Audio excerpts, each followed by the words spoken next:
Sa pagkakataon na ito, narito tayo sa pinakamahalagang bahagi ng banal na gawain ng mahal na Panginoon. Kaya inihiling ko po ang bawat isa, kindly lang po, please stand po, bilang paggagalang, pagrespeto sa salita ng Diyos na dadalhin po ng ating pinagpalamaral, our beloved ordained preacher, Fred D. Ases. Amen.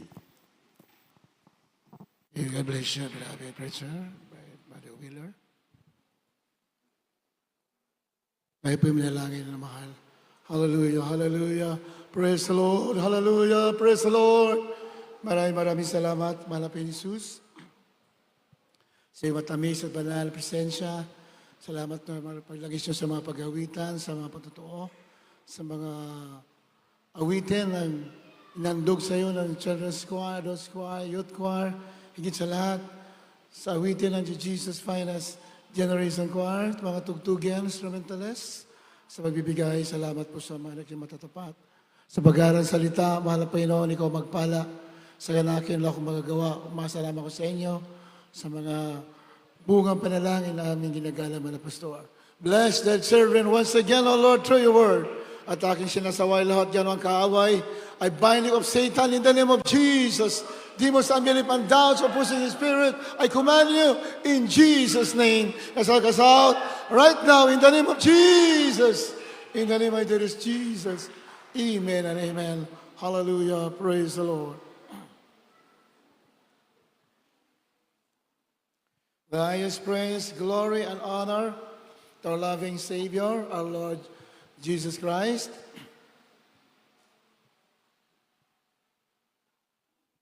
We remember and cherish the blessed preachings and teachings of our dearly beloved parents in the Lord. Greetings to the beloved Almeida family, beloved preachers, beloved brethren, and visitors. Binabati ko rin po ang mga beloved in-laws, nating beloved Minister Folks. Muli natin malapihan. God bless you po. At sa ating mga Bibcast viewers, binibigay po natin ang mainit na pagbati sa kanila sa ating mga ginigiliw na kapatiran sa hapong ito, sa dakong ito. Purihin ang ating mahal na Panginoon. Hallelujah. Kindly read nila mahal the book of Psalms chapter 50, verse 5. Sa aklat ng awit, 55, pisanin mo ang aking mga banal sa aking yaong nakikipagtipan sa akin sa pamamagitan ng hain. Amen. Gather my sins together unto me. Pisanin daw o tipunin yung mga banal, sabi ng mga Panginoon. Those that have made a covenant with me by sacrifice. Yaong nakipagtipan sa akin sa magitan ng hain. Sacrifice. Sa banal na kasulatan, minamahal, hindi pwede walang sacrifice. Ang pagsunod sa kalooban ng ating mahal na Panginoon. May sakripisyong kasama ang pagtupad sa kalooban ng ating mahal na Panginoon Jesus. Gusto natin sumama palagi sa atin ang kanyang banal na presensya at tayo maging mainit na naglilingkod sa kanya, kailangan may kasamang sacrifice ang ating paglilingkod. Amen? So sa lumang tipan, marami mga sakripisyong ginagawa ng mga umiibig sa Diyos. Pero sa ating panahon, ganun din. May sakripisyo din. Pero tandaan natin, na ang sakripisyo natin dito, magaan lang. Alapakan natin, mahal na Panginoon. Amen? Magaan lang. Dahil ang ating pinakasakripisyo, yung ginawa ng ating mahal na Panginoon Jesus sa atin. Jesus Christ is the greatest sacrifice. Sabi ng masulatan, He is the Lamb of God. Siya yung kordero ng Diyos. Siya ang umako ng ating mga kasalanan. Siya pinakadakilang sakripisyo natin. Kaya lahat ng nananampalataya sa ating mahal na Panginoon, minamahal, magiging magaan ang buhay po ninyo. Amen? Lahat na nagtitiwala at nanampalataya, magiging magaan ang buhay po nila. Ayon sa banal na kasulatan. Kaya nga, yung proseso ng paglilingkod,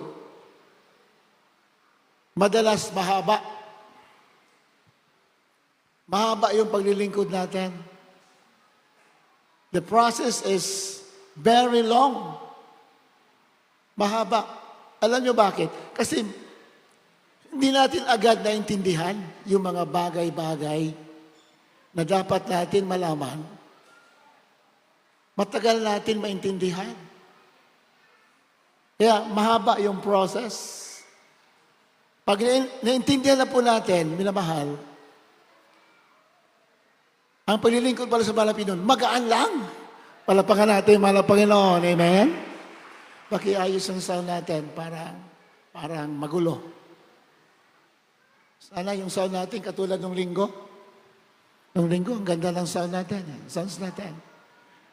Sana ganun din ang sound natin. Huwag babaguhin.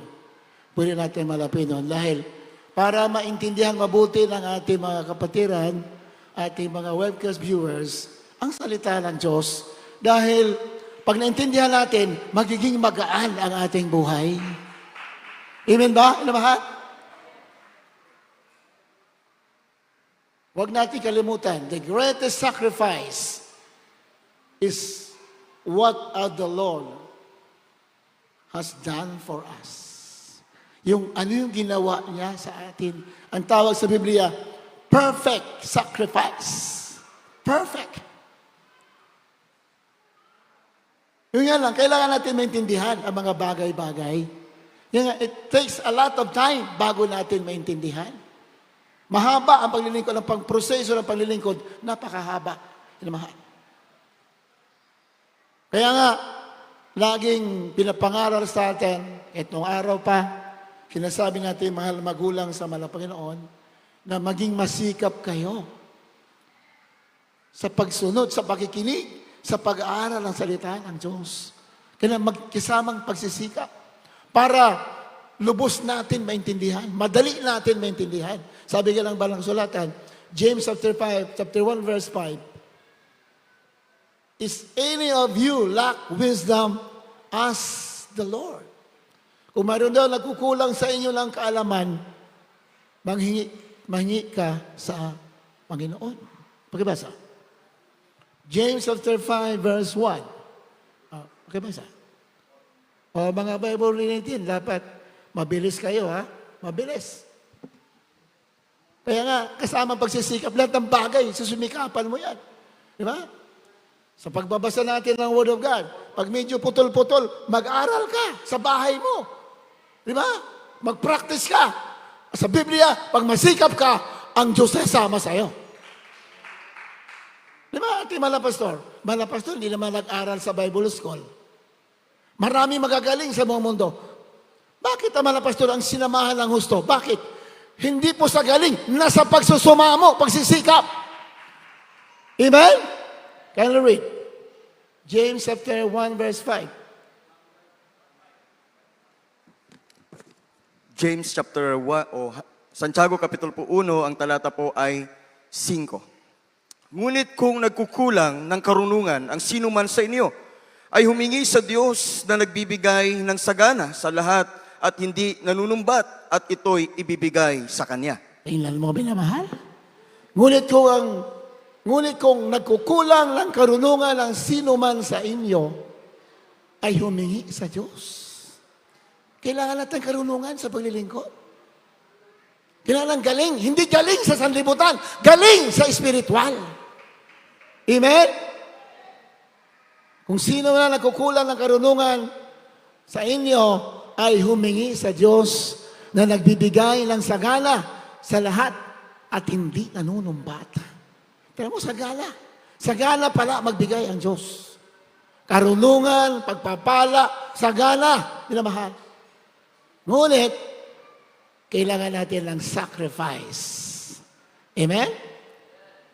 Kailangan maglaan tayo ng time. Eksaktong time. Hindi ayon sa time natin, hindi ayon sa gusto natin, kundi ayon sa gusto ng Diyos. Kasi ang gusto natin, madali lang eh. Mahilig kasi tayo sa shortcut, di ba? Gusto natin madali lang, yung gusto natin ang ginagawa natin, yung ayon na sa gusto natin. Hindi, sa Banal Sulatan, kailangan ayon sa gusto ng Diyos. Dahil ang malapino natin, napakabanal, minamahal. Hindi sa madaling i-approach. It takes a lot of time. Minamahal. Hindi sa madaling i-approach. Kung mayroon tayong hiningi, magugugol tayo ng time. Minamahal, magugol tayo ng panahon para makarating yung ating mga panalangin, ating mga daing, ating pagsusumamo, kailangan makarating. At mayroong humahadlang sa ating mga pananalangin. May humahadlang. Yung kaaway ng Diyos ay humahadlang. Ngayon, kung maikli lamang ating pagkipag-ugnay, haharangin lang yan ng kaaway, minamahal. Naalala nyo sa Banal Sulatan, si Prophet Daniel, di ba? Si Prophet Daniel ay nanalangin sa malapino. Siya nag-ayuno. Unang araw ng kanyang pag-ayuno, tinugon agad siya ng mahal na Panginoon. Binigay agad yung kanyang kahilingan. Ngunit, hinarang ng kaaway. Kaya umabot siya ng 21 days. 21 araw bago nakarating yung ibibigay ng Diyos sa kanya. Bakit? Sabi ng anghel na nagdala ng kanyang katugunan, hinarang siya ni Satanas sa kahanginan. Kaya it took him 21 days. Imbes na pagluhod niya, tinugon sa agad, hinamahal.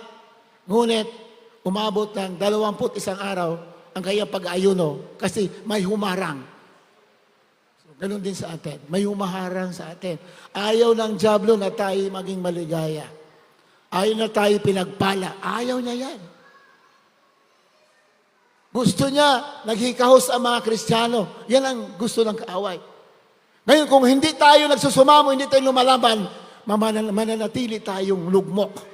Pero kung ikaw may pananampalataya at naniniwala ka sa ginawa ng ating malapinon para sa iyo, perfect sacrifice, at sasamahan mo lang natin ang gawa, hindi ka mabibigo. Tayo ay magiging matagumpay na anak ng Diyos.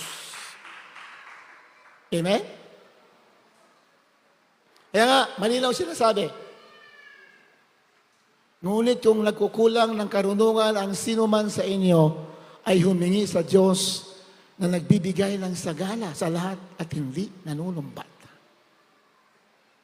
Karunungan, lahat. Kaya ibigay ng Diyos, pagpapala, lahat. Lahat ng kahilingan natin. Sabi nga sa Biblia, He makes all things beautiful in His time.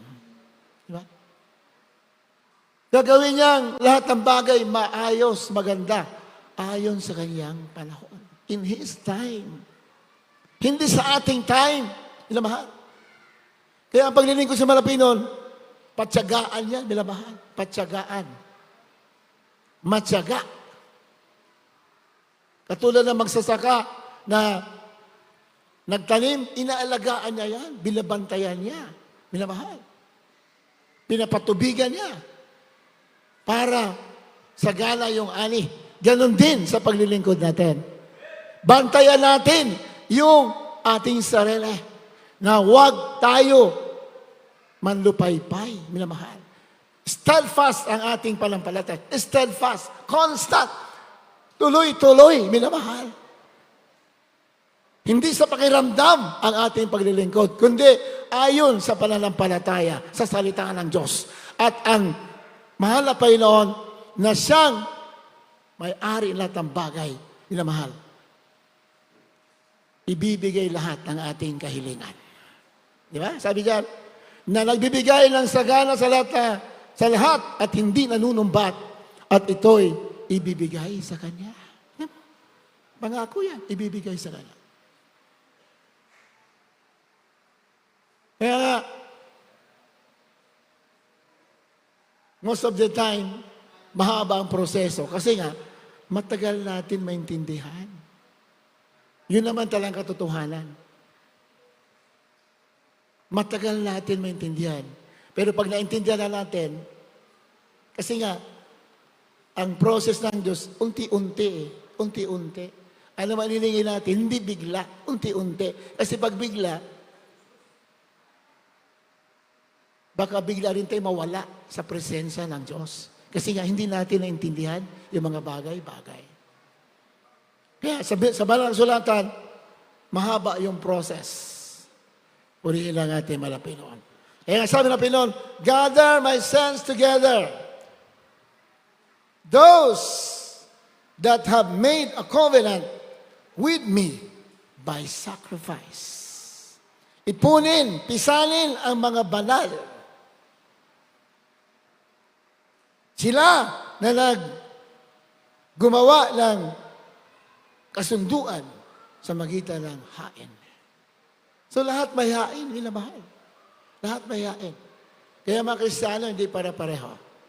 Mayroong maligaya, mayroong maligaya kaunti, may lubos ng kaligayahan, may malungkot, di ba? Mayroong malakas ang panampalataya, mayroong tama lang ang panampalataya, di ba? Bakit? Depende sa ating pagkaunawa sa salitaan ng Diyos. Purihin ang ating Pinoon. Kaya nga, minamahal, may patotoo, isang araw tumawag